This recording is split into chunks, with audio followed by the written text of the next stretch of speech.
I am Malala. Chapter 13. Class Dismissed. Ever since I'd started doing interviews, people in Mingora sometimes came up to me and told me I had done well. But many of my mother's friends were scandalized that I had shown my face on TV. Some even said that she would go to hell for not raising me better. And although my mother never said anything to me, I knew she would probably have preferred that I had worn a veil. But even if my mother disagreed with my choice, and even if her friends criticized her, she stood behind me. Meanwhile, even some of my friends asked why I let the world see my face. Fazlula's men wear masks, I said, because they are criminals. I have nothing to hide, and I have done nothing wrong. I'm proud to be a voice speaking out for girls' education, and proud to show my identity. A madman was about to kick more than 50,000 girls out of school in a matter of days, and all the people seemed to want to talk about was whether I should have worn a veil. Meanwhile, my brother Kushal was saying that for once he wished he were a girl so he didn't have to go to school. I wondered sometimes if the world had turned upside down.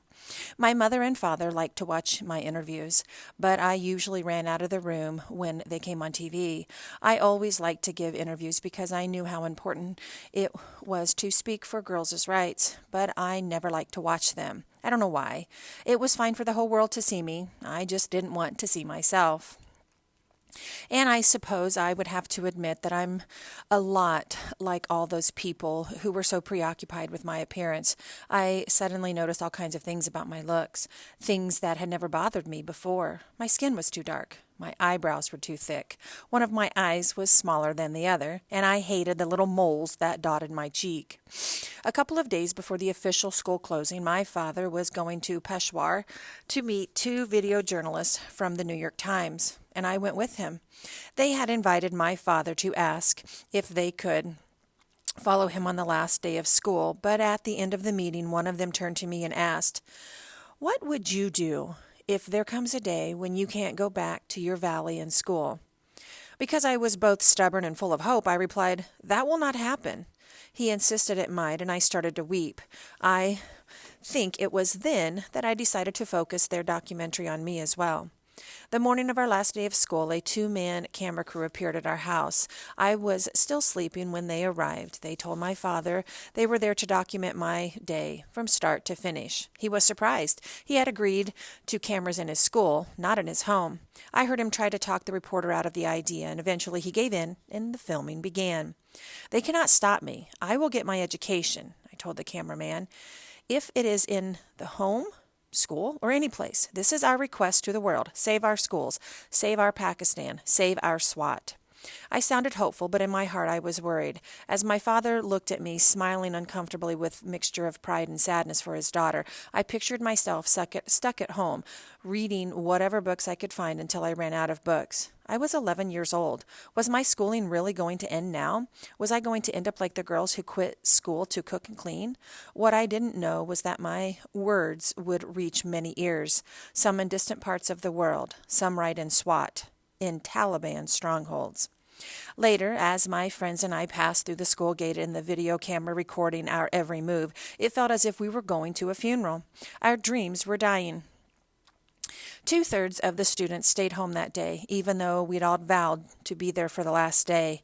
Then one of the girls burst through the doors. Her father and brothers had forbidden her from going to school, but as soon as they left for the day, she snuck out. What a strange world it is when a girl who wanted to go to school had to defy militants with machine guns, as well as her own family. As the day went on, the teachers tried to act as if everything were normal. Some gave us homework as if they'd be seeing us again after winter vacation. And finally, the bell rang for the last time, and Madam Miriam announced it was the end of the term. But unlike in other years, no date was announced for the start of the next term. My friends and I all stood in the courtyard, hugging one another, too sad to leave. Then we all made a decision. We would make our last day our best. We stayed late just to make it as long as possible. We went over to the elementary school building where we all started as children and played games we had played when we were little. Mango Mango, hopscotch, Partoony, We played silly games, sang nonsense rhymes, and pretended that, at least for those few hours, there was no Taliban. Unfortunately, on that day, Moniba was not talking to me because we had a fight a few days earlier. When I got home, I cried and cried. My mother cried too, but when my father came home, he said, "Don't worry, Yanni, you will go to school." But he was worried. The boys' school would reopen after the winter holiday, but the closing of the girls' school meant a significant loss of income, which he needed to pay teachers their salaries and the rent for the buildings. As usual, many of the families were behind on their tuition payments, and others had stopped paying when Fazlullah issued his edict.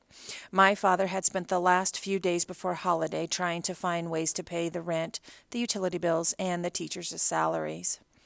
That night the air was full of artillery fire, and I woke up 3 times. The next morning my family and I half-heartedly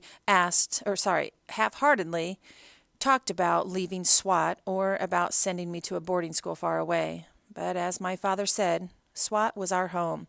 We would stand by her in the middle of the trouble.